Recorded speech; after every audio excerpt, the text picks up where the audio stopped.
šodien mēs jums parādīsim, kā uzcept panīru ar dārzeņiem un garšvielām. Man šodien palīdzēs Kristīna. Ķersimies pie darba. Panīram mums būs vajadzīgs, protams, panīrs.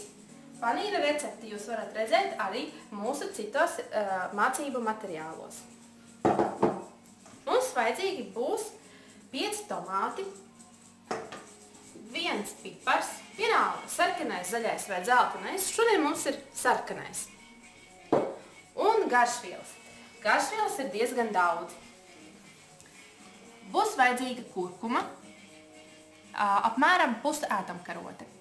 Pus ēdamkarote melno sinepju sēklu, pus ēdamkarote kalinģī sēklas, pus ēdamkarote malts ingvērs un pus ēdamkarote kumina sēklas.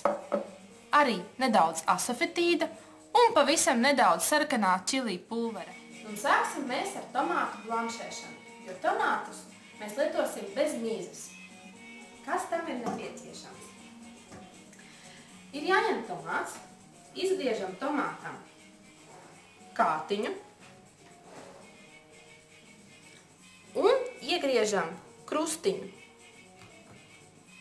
Un tā daram ar visiem tomātiem. Kad tomāti ir sagatavoti, tos liekam trakā. Un Kristīna tos aplies ar verdošu ūdeni.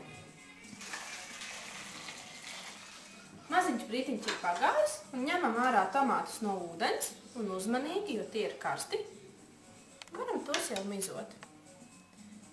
Ja tomāts ir pārāk karsts, tos pirms tam var apliet ar augstu ūdeni, bet redzu, ka Krišs ir ļoti izturīgs. Vienkārši āda izturīga. Mums sanāk forši tomātiņi bez mizes. Pēc tam, kad tomāti ir nomizoti, tos tāpat kā piparus vajadzētu sagriezt smalkos gabaliņos. Kamēr Kristīna griezīs tomātus, mēs jau varam pievērsties cepšanai un garšvielām. Liekam uz uguns pannu, ieliekam tajā vienu ēdamkaroti gī. Ja jums nav mājās gī, tā var būt jebkura augu eļļa. Kad gīs viests jau ir izkusis, pievienojam nepilnu ēdamkaroti, melno sinepju sēklu. Melnās sinepju sēklas, kad tās sāks sakarst, sāks sprakšķēt. Tāpēc uzliksim vāku.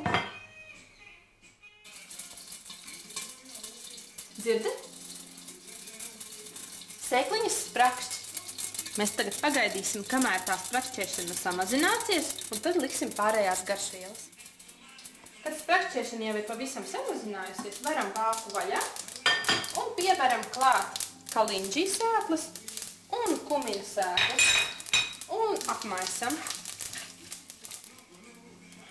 Pēc 20–30 sekundēm pievienojam ingvēru un asafetīdu.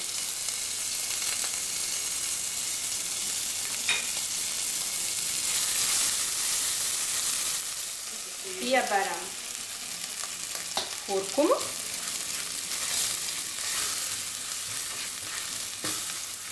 un liekam iekšā tomātus. Tagad ļausim kādu brīdi tomātiem pacepties. Mums uzliksim vāku un kādas 3–4 minūtes, lai viņi pasautējās. Tad es gribēju piebilst, mēs šajā ēdienā lietojām asafetīdu, taču asafetīdas vietā var likt sīpolu vai ķiploku, taču nekad nedrīkst lietot kopā gan sīpolu un ķiploku, gan asafetīdu. Tad jums sanāks ēdiens pilnīgi neēdams. Tāpēc tiem, kas nelieto sīpols un ķiplokus, labāk pielikt asafetīdu, bet tiem, kam sīpolu un ķiploki garšo un bez tiem tie dzīvot nevar, tad asafetīdu labāk nelietot. Tā, paskatāmies, kas te notiek. Mēs redzam, ka tomātiņi veido jau tādu masu. Praktiski viss šķidrums ir izvārījies. Un tas nozīmē, ka ir laiks pielikt teikarota sāls un čili pulveri. Vēlreiz rūpīgi visu samaisam.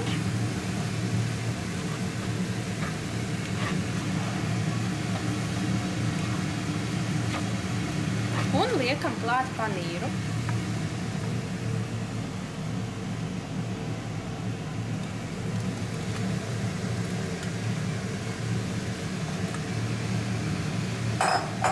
Un apmaisam panīru ar šo masu. Samaisam. Un pieliekam piparus.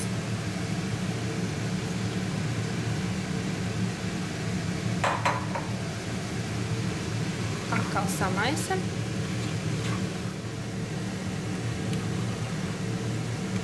Un uzliekam vāku kādas 3 minūtes, lai pasautējās.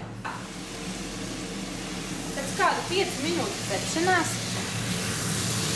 kad viss šķidrums ir izcepies, mūsu ceptais panīrs ir gatavs.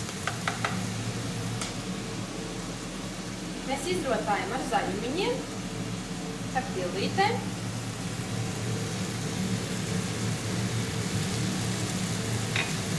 Un varam pasniegt galdā.